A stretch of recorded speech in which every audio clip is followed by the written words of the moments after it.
I'm happy to introduce to you Nicole Stafford. She is part of the Bert Nash team, and she's honored to be part of an organization that's dedicated to providing integral and innovative mental health services to Douglas County residents.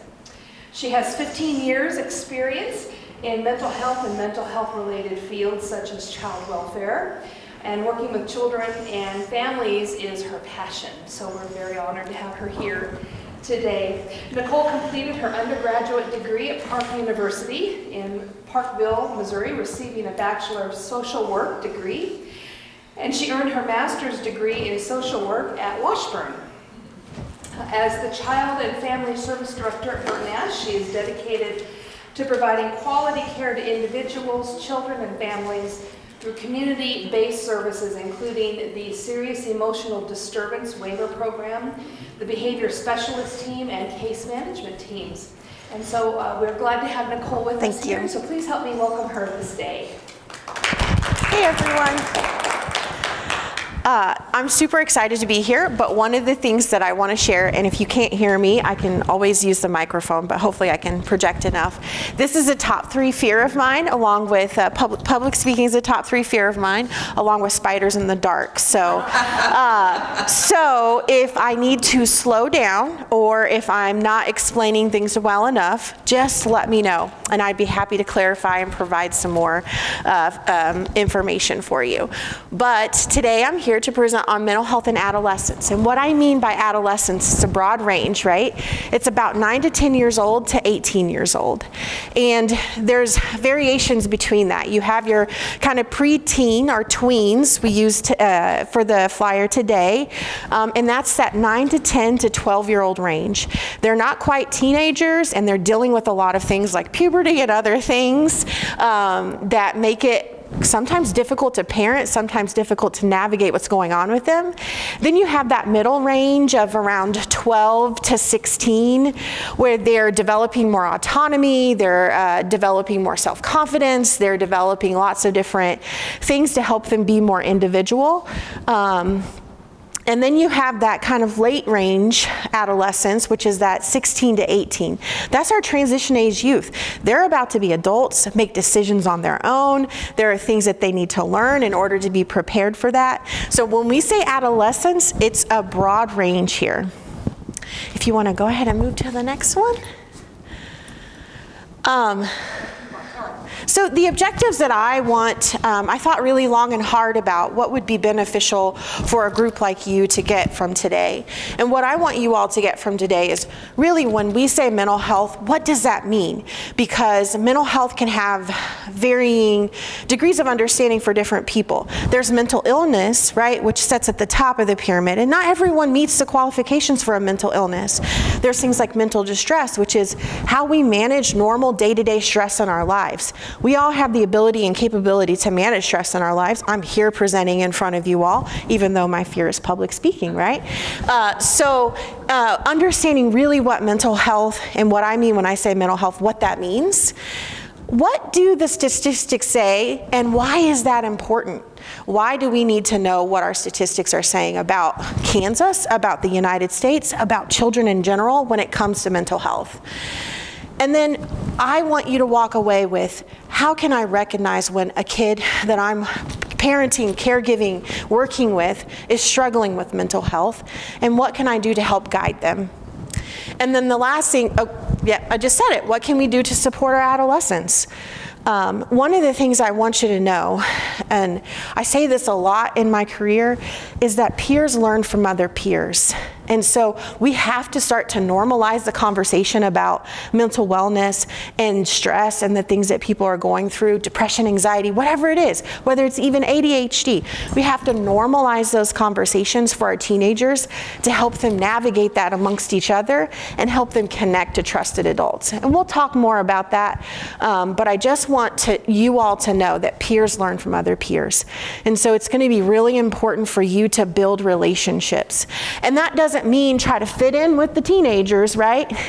That means you show up authentically, you listen, you show that you care, you're there for them, you're a safe person while they're in front of you. That's what I mean when I say connecting to teens. So when I talk about mental health, and some of you maybe even got this downstairs in the mental health and elderly or just across the hall when they were talking about just general mental health. But when I say mental health, that includes your emotional, so how we feel, your psychological, what's going on in our brain and how do we think about things, and our social well-being. What is going on in my life right now that's impacting me? What it also means is it affects how we think, how we feel, and how we act. We like to talk a lot in mental health about a triangle, right? And this triangle is how you think, how you feel, and how you behave. And it might be, you might stub your toe on a chair, and the thought in your head might be, ouch, that hurt. And then your reaction is to jump up and down off of your foot, right? The same thing might happen. You might be watching a film or a movie that reminds you of something that you went through, and you start feeling sad. What is your action? Do you isolate? Do you shut off the TV? But that's just to help you understand that all of these things are connected, and one thing might trigger another. And it determines how we handle stress, how we relate to others, how I show up. And if we have grace, if somebody's having a bad day, we recognize it and we give them space to have that bad day, and then we help support them, right? And then it helps us make healthy decisions for ourselves. When we're not in a healthy mental clarity, what are we gonna do? I'm gonna sit in my bed and eat Doritos and watch Netflix all day, right? Not necessarily healthy, it's what I needed in the moment. But how do I work myself up to be able to do something that's really gonna be beneficial for me? Go ahead and move to the next one. So I want to show you a video, and I really love this video because it helps really understand that pyramid of those mental, like what is a mental illness, what is mental distress, and how are we having conversations about this, and what are we doing to manage it.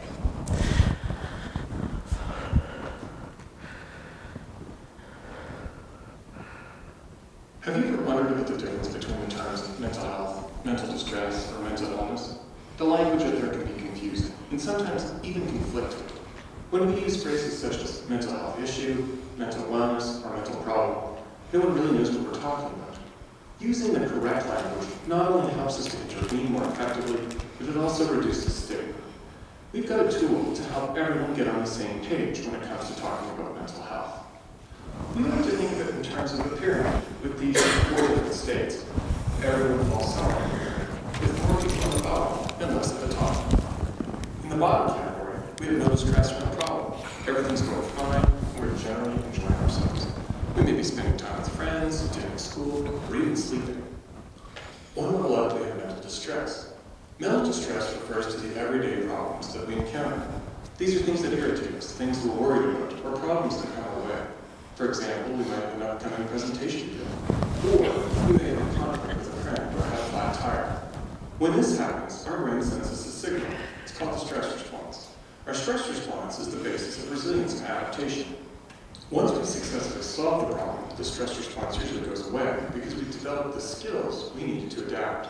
We don't want to go out of our way and protect ourselves from these normal stressors of everyday life, because problem solving through these stressors is how we ultimately develop resilience and the capacity to become successful adults.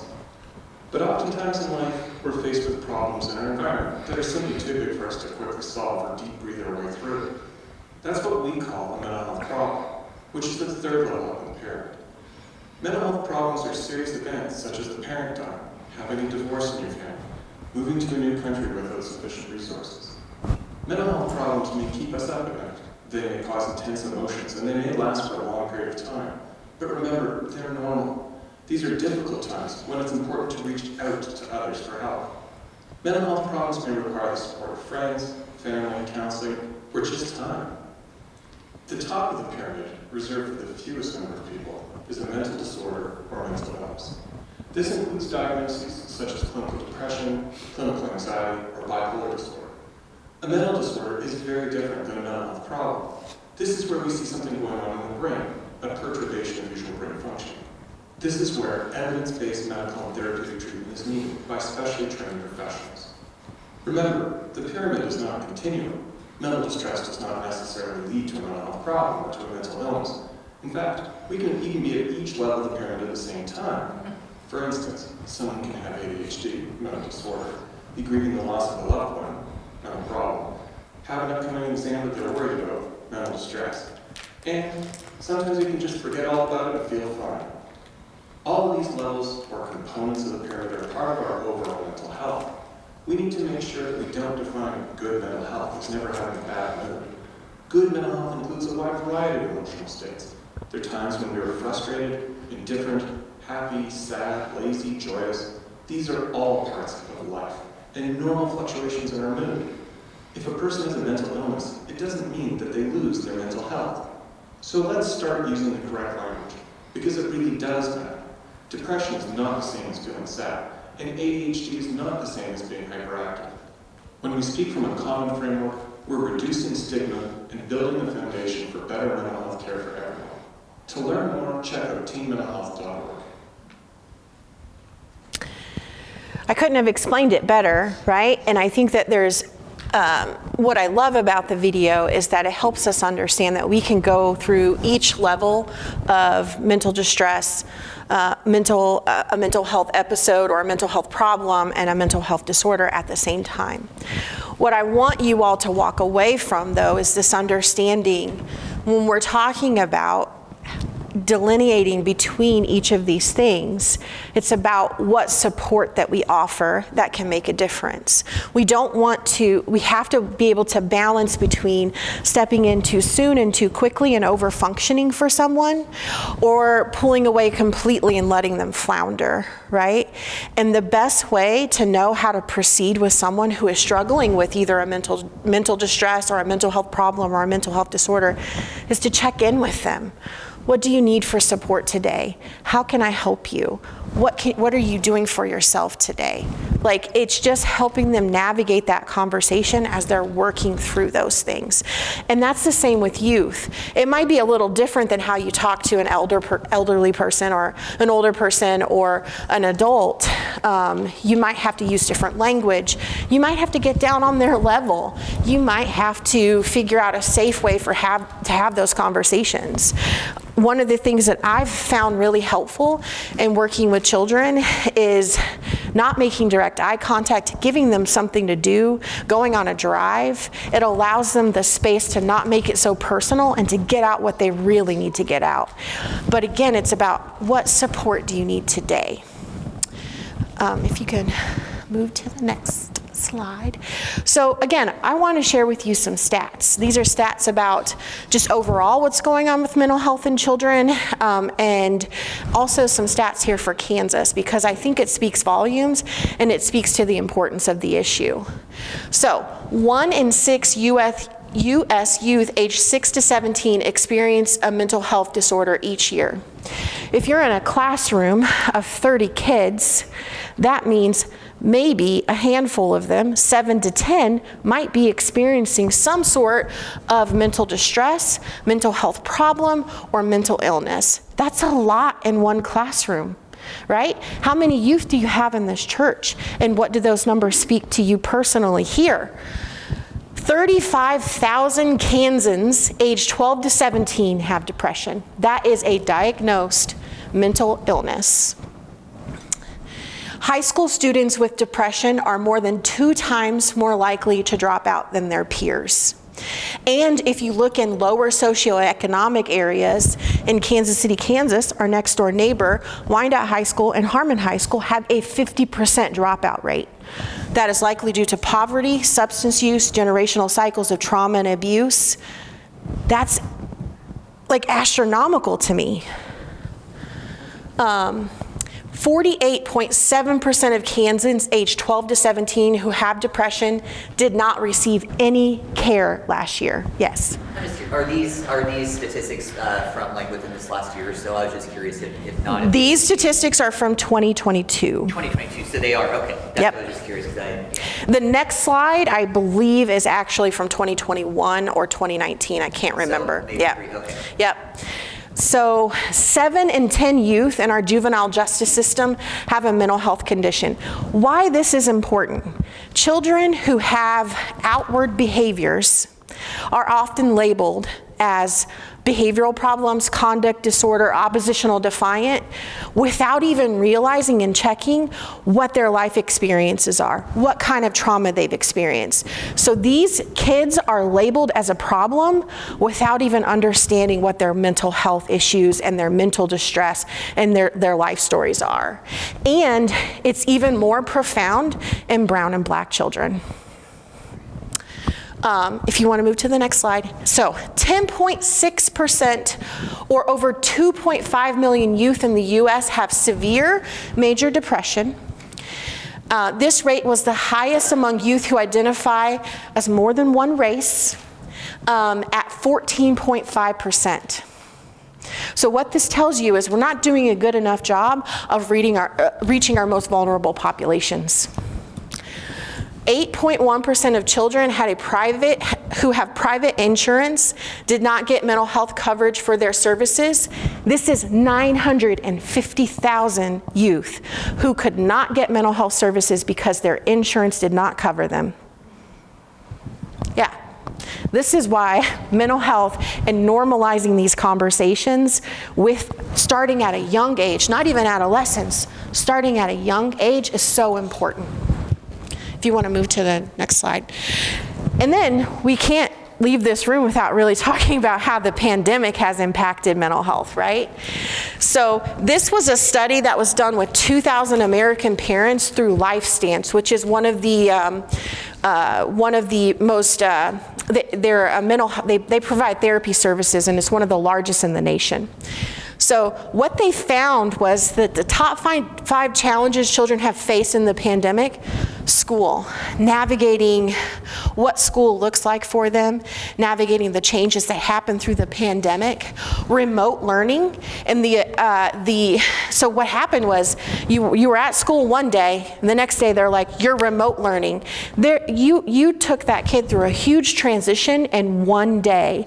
Kids strive when they have routine, when they know what to expect, when they are communicated to in a way that's meaningful, and they have time to adjust, right? That did not happen. We didn't have that luxury. We were worried about saving lives.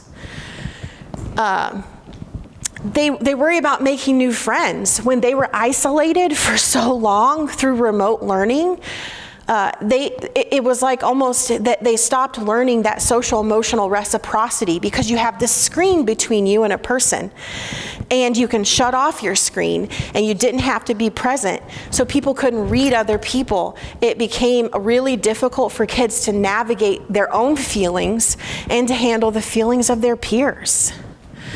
Grieving the loss of a loved one. So many children lost family members, grandparents, parents. The pandemic was hard on everyone when it comes to grief and loss. And then moving, because there were so many things happening with remote jobs and people losing their jobs because of the pandemic, the ability for our community to care for people who were already struggling was rough.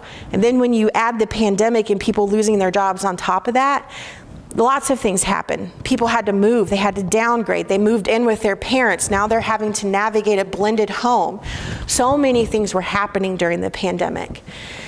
The top reasons parents sought therapy for their children during the pandemic was their child's lack of socialization. I don't know how to help my child get out there and meet new people. They're anxious, they're nervous, because we didn't provide enough structure for them and enough time to transition between what was happening in their lives, and they're discombobulated. They don't know what to expect, and there's anxiety. There's so much anxiety right now. Showing signs of depression and anxiety, 45% sought therapy for that. And then losing interest in favorite activities. Well, that's a sign and symptom of depression.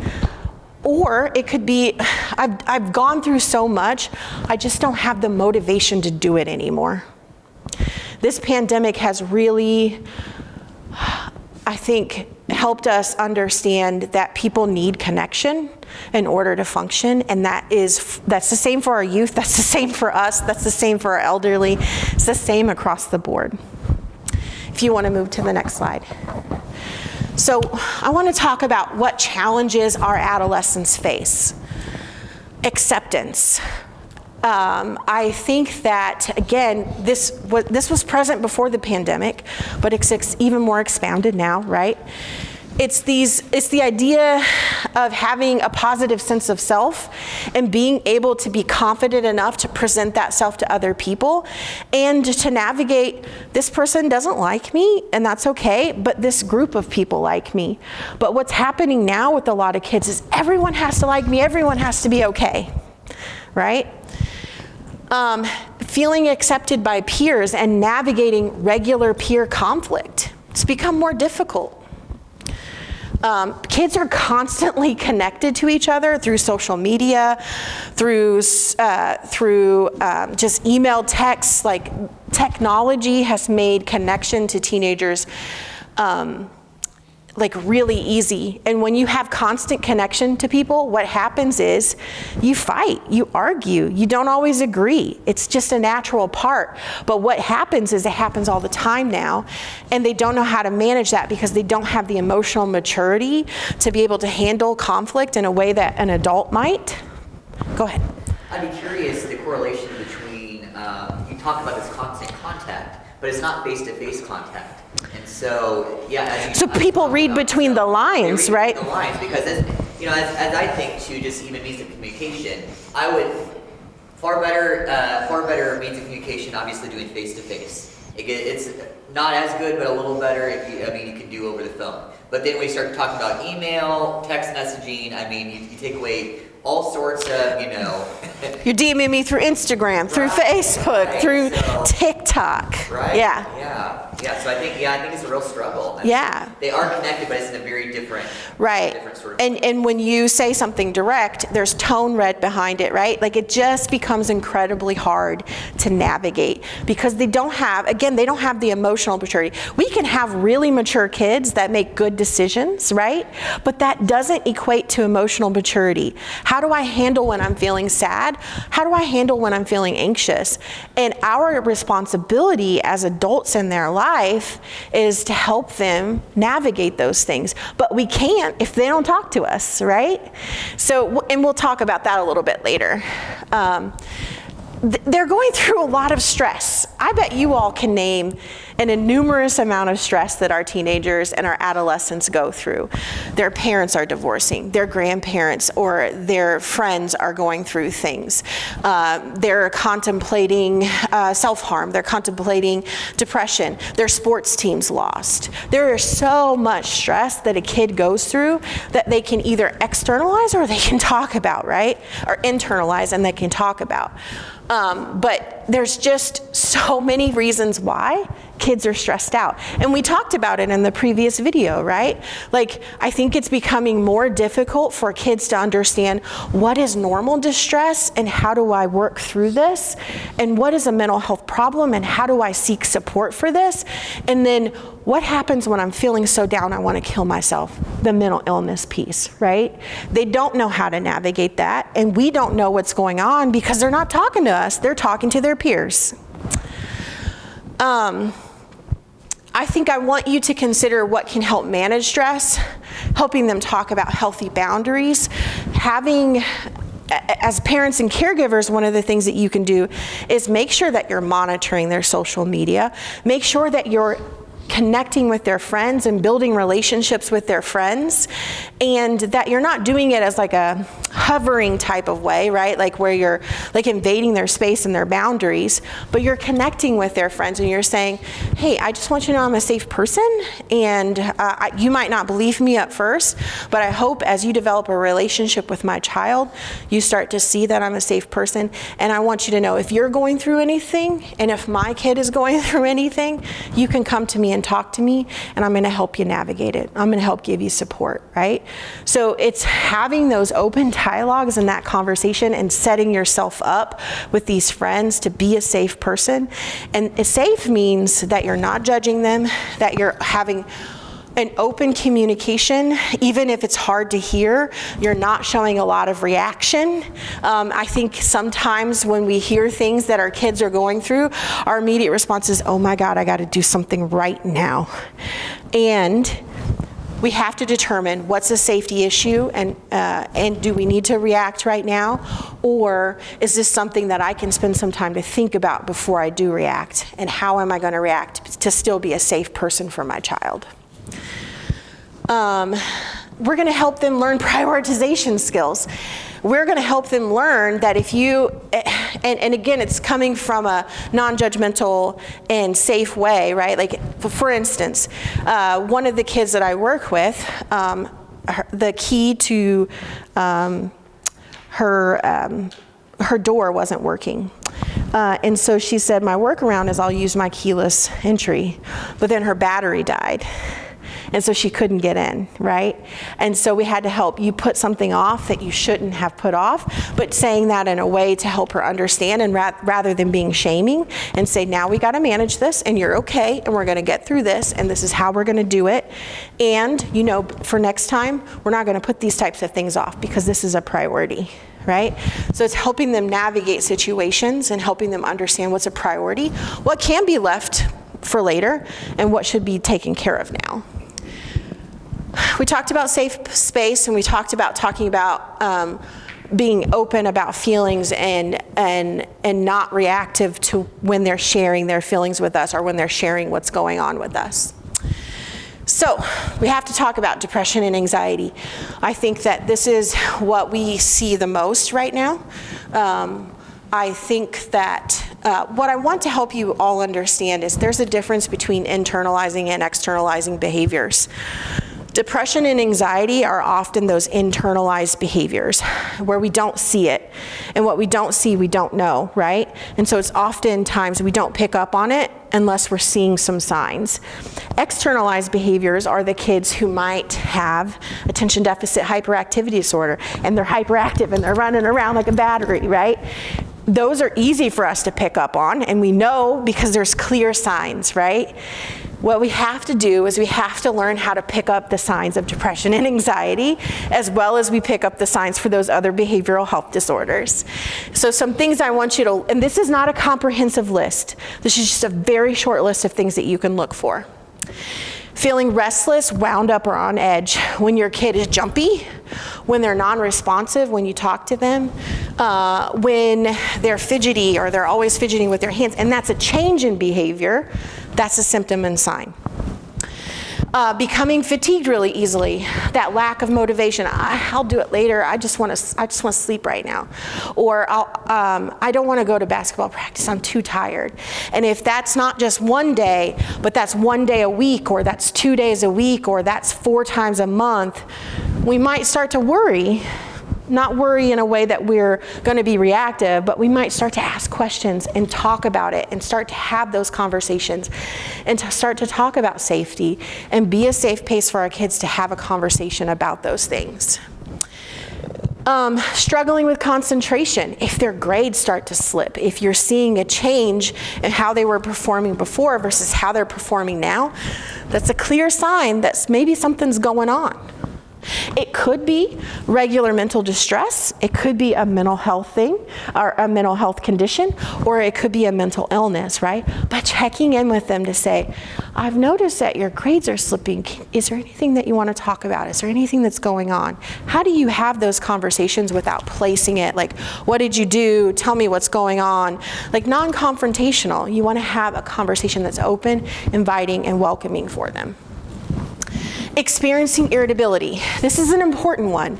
If it's a change in how they normally behave and it's irritability, that could be a sign of depression and anxiety.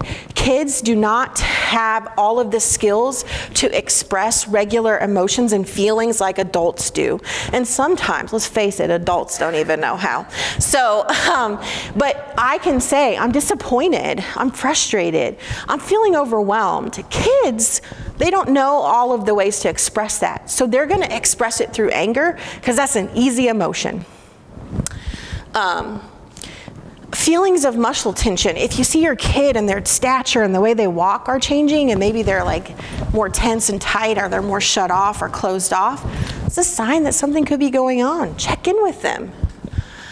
having a difficult time keeping worry levels under control. When you hear them say, I'm worrying about this, or I'm having anxiety about this. And it's not just one situation like a mental distress, but it's multiple situations, right? It's, maybe you mentioned something like, oh, things are really tight right now.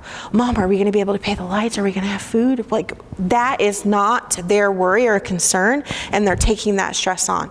So that's a good time to check in with them and have that conversation with them. And also think about what we're saying to them to help them have those worries, right? Not to shame anyone, right? It's okay to have conversations, but think about who your audience is and those little ears that are picking up on what we're saying. I had sorry. Go ahead. No, go ahead. Yeah, so with my oldest, we were moving. And we're moving 2 blocks away. Like, not a big deal. Same school. Like, nothing was dramatically going to change, but it stressed her out. She was worried. So we talked about it, and it went from, I'm worried about moving, to what am I going to do when I grow up? So even, just peeling back and being open to it, she just let all of this stuff. And I was like, you've been thinking about that for a minute. Yes, So, but you opened up that conversation and she got it out. She was able to just Yeah. let it all out. It's That like, was so I'm great. Really not super worried about moving, but it was All of these other other things, stuff yeah. had Yeah. been building up. Yeah, I'm just curious. I know Kirsten was talking about in the last general mental health basics workshop about how a lot of the signs of depression, anxiety often initially show up with biological response. Yes. So that question, especially as a parent, you're not on the inside of them. And so that conversation, or how that conversation might happen between, is this something physically wrong with them versus is this something that's initially showing up as a physical thing, something that we need to go to the doctor about, or is this something that we need to seek out, assistance, through a mental health professional? Yeah. Or I'm guessing most of the time it could be a both and piece, but as a parent, it's really, it could be a difficult type piece there to Yeah. Some warning signs for physical symptoms in kids. Are they going to the bathroom more? Are they not going to the bathroom as much? Pay attention. I mean, it sounds weird. Pay attention to bathroom habits. Are they complaining about stomach aches? Are they complaining about headaches? Are they talking about being sick, too sick to go to school? Like, what are they talking about? How are they presenting those physical health symptoms? And how are we having those conversations and navigating those conversations? And my encouragement to anybody who's caregiving or helping a kid or supporting a kid is going to be that you don't just stop at like, okay, my kid's experiencing a mental health disorder, right? But like you say, is there actually some physical health things going on that I need to treat? And at the same time, it's okay to talk to a therapist too. So it's like that both and that you talked at. Yep. Mm-hmm. Yep. If they're struggling with sleep, and that could be a hard one because we got to sleep too, right? But if they're talking about like not sleeping, or hey, I had this nightmare last night, or I had a really hard time falling asleep last night, and you're starting to pick up on a reoccurring theme, right? A pattern, that's when you want to start to have those conversations. If we can move to the next slide, thank you. So again, what we have to talk about is self-harm. And this is a really sometimes like stigmatized and controversial topic, especially, I hate when I say things wrong, especially for tweens and teens, right? So I want to talk about some warning signs for you, and then we're going to dive into it a little bit deeper. If they're showing up with cuts and bruises and scratches and burns, and there's a pattern, we got to talk about it. If they're keeping sharp objects on hand and you're like, why is this razor in their bag? Or why are all these razors in the trash can? If they're wearing long sleeves or pants and it's a change in how they did things before, or it's hot, we might be worried, right? If they're having emotional outbursts or impulsive behaviors, or they're lashing out a little bit more. If they're withdrawing from relationships that they had before, if they're like crawling into themselves. And if they're expressing feelings of hopelessness and worthlessness. Those are times we need to ask questions, that we need to open up the dialogue, the conversation, that we need to create that safe space. There is, again, I said there's a lot of stigma associated with self-harm and tweens and teens. And that is because we hear the term like they're doing it for attention. And that might be true. But they're doing it to get their needs met. That's not being met. Whether that's attention, whether that's I want to feel something other than what I'm feeling, right? They're doing it for a reason, and we have to pay attention to that. And at the same time, it's scary because we can reinforce the behavior unintentionally. So when I say that, what I mean to say is if you see your kid is self-harming and they're superficial scratches, one of the things that you might say is open up that dialogue, create a safe space for them to talk about. Say, go clean your arm, and then just move on. If it's something more than that, if it requires medical attention, take them to get medical attention. But what happens is, if it is the attention or if it is the stimulation of it, we're going to reinforce it by diving into like reactive to that situation, right? Like, oh my God, are you okay? Like, we got to do this now, or we're going to take you to the hospital. I'm not saying like, it's so hard to navigate this piece because I want you to seek help if you don't know how to have those conversations and you're worried, and to not worry about reinforcing the behavior. But if you feel confident and you feel like you can keep your kids safe, then I want you to do exactly, that. Open up that conversation, get them connected to the mental health services that they need, be a safe person for them, help them navigate what's going on, and try not to pay too much attention to the superficial cutting because it can reinforce the behavior. But whenever in doubt, seek help, seek support, go to the hospital, go to the crisis center, do all the things. Bullying. So this is another hot topic, right? Kids are constantly connected to each other, and they have exposure that they didn't have before, and they're experiencing things at school that they've never experienced before. And some of it is normal peer conflict. So we have to help them learn the difference between what is bullying and what is normal peer conflict. If someone is systematically like making you feel like a terrible person, and they're gathering other people in to do the same, that's bullying. But if your friend is mad at you because you ate their cupcake, that's normal peer conflict. They are not bullying you, right? So it's helping them navigate what is regular peer conflict and what is bullying and what can they do about it, right? I think I skipped this part, but I want you to know that there are some warning signs for kids being bullied as well. And they're actually sometimes aligned with self-harm. So if you can see, it's incredibly complex for parents and caregivers to sometimes navigate these conversations, which is why it's important to just ask and be there and be present and be a safe space for them.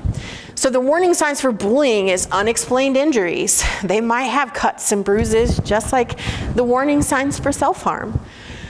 They might have lost, destroyed clothing, books, electronics, or jewelry.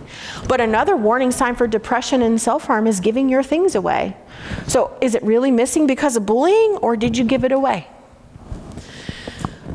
Frequent headaches or stomach aches, talking about those somatic symptoms, those things that are going on physically with us. I'm too sick to go to school. I don't want to go to school. My stomach hurts. Changes in eating habits, like you're subtly skipping meals. Are people calling them fat at school, and is that why they're skipping meals, right? Helping them navigate that conversation. Difficulty sleeping and frequent nightmares, or being startled. Declining grades, loss of interest in schoolwork, or not wanting to go to school, a sudden loss of friends or avoidance of social situations. I don't want to go with my friends today. No, thank you. I'm not going to that school dance. I'm not going to that school play. I'm not going to this game. When it's a change in behavior, it's concerning. When they're normally like, I don't want to do that. I'd rather be in my room reading a book or playing art. Acknowledge that. Maybe there's nothing going on. Feelings of helplessness, decreased self-esteem, maybe they're changing the way that they look, maybe they're starting to experiment with different things. And again, that could be normal age-appropriate behavior. I want to put makeup on now. Or it could be somebody is making me feel really terrible at school and I need to change how I look and who I am. Self-destructive behaviors such as running away from home, harming themselves, or talking about suicide. Do you see the connectiveness here? It's all connected. Desensitization is another big thing that we need to talk about. The constant access to violence, sex, drugs, social media, news. They are constantly overstimulated with messages and with things that they don't have the emotional maturity sometimes to navigate. And so when we see a mass shooter thing on TV, are we having conversations with our kids? Do you feel safe at school? Is there anything that's concerning for you? When you notice that they're watching Euphoria, it's okay for them to maybe it's okay for them to watch shows like this. I don't want to say it is. Maybe it's okay for them to watch shows like that. But how are you navigating the conversation about the content within the shows that they're watching? How are you monitoring what they have access to and what they don't have access to so that they have a space to talk about the things and the themes and the things going on and what they're doing and watching? How are you helping them have conversations about what's going on in their own friend group? Go ahead and flip to the next slide. Okay, sex, big topic, right? Again, I think that sometimes, and this might be controversial, but I'm going to go ahead and say it, normal exploration regarding sex, that can be really age appropriate, right?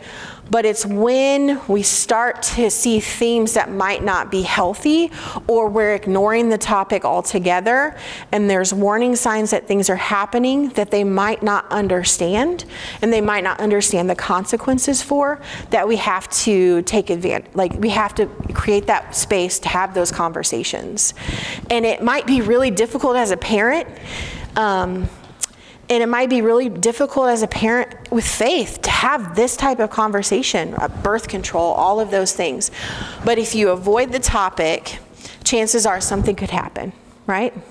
And so we have to be upfront about some of these things, and we have to put our own feelings aside to have an open, honest conversation, and to help them navigate what that means. They might not have any struggle with like sexualized behavior or having access to things online, but they might be struggling with it, and they might be curious about it. And the more that we place stigma on things like sex, and the more that we shame people about it, the more they become curious, and the more that they start to explore in unsafe ways. So let's normalize the conversation about sex. Disrespect. This might seem like a strange one, but there is a lot of anti-authority messages going on in the world, right? And our kids are picking up on that. And there's this general agreement in society that as an adult, I deserve respect. As an authority figure, I deserve respect. And a kid is going to tell you respect is earned, right? And how, as adults, do we navigate that conversation? Because I have lived a life, and I have experiences that matter, and I have navigated all the things that a kid has navigated, and they should listen to me because I know. But we had oftentimes the space to learn things on our own and to get to a place where we are today. And so we have to acknowledge that kids are seeking more autonomy to make those mistakes. And how are we helping them navigate that? And how are we helping to create a space where they can come to us without feeling shamed or disrespected, and to have those conversations? Trust. And this is a big one. There are lots of things that happen that create an environment where kids don't trust adults. And it can start in early infancy, right? When you have a parent who is kind of wishy-washy, and they might say one thing one day and another thing the next day, that kid learns that things are not consistent and things are not safe and adults aren't safe, so I don't trust people. When kids experience divorce, and they're living in a split household, and those parents aren't co-parenting. One house is different than the next house.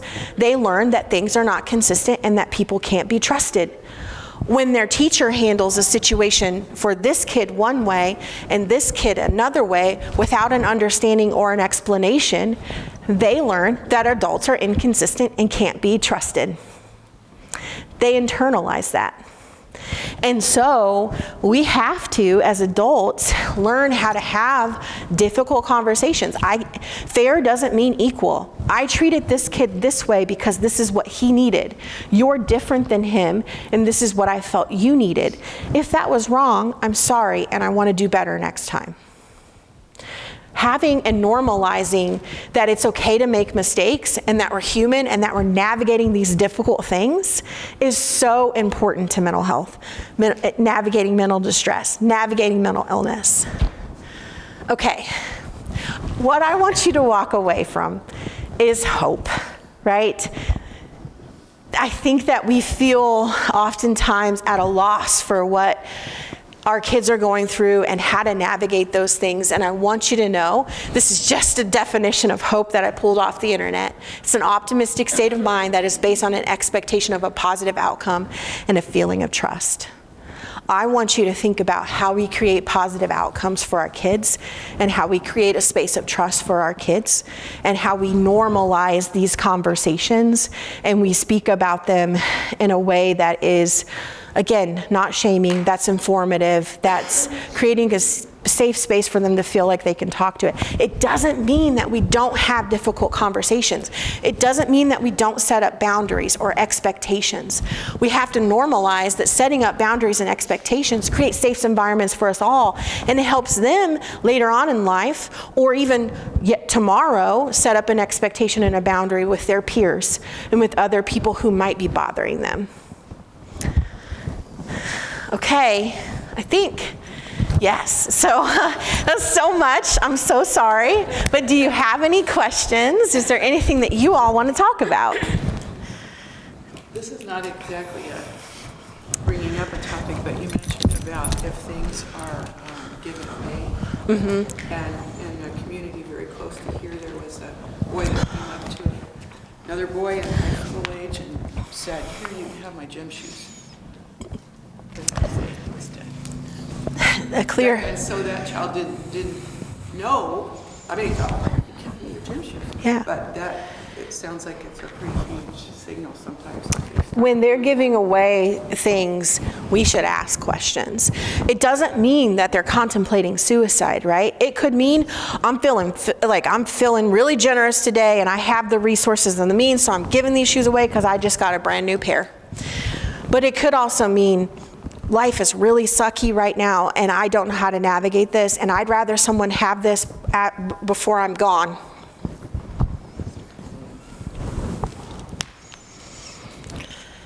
Yes. I had a friend who was a cutter, and I didn't know it, but then she was in therapy, working on that, and then we brought it to a conversation where we could acknowledge it, and she just said she'd rather hurt herself because she didn't know how to emotionally feel the pain. She'd rather physically hurt than It's a physical outlet for what's on the inside, right? yeah. Yep. Thank you for sharing that. How available is help? I mean, it's like calling a doctor today. You may get in today, you may get in weekly. Yeah, and that's the problem right now. We have a mental health shortage of providers across the nation. If you were to walk into Bert Nash today, I'm in a position where I might say you have to wait for services, right? And I think that this provider shortage is making it incredibly difficult for people to get support.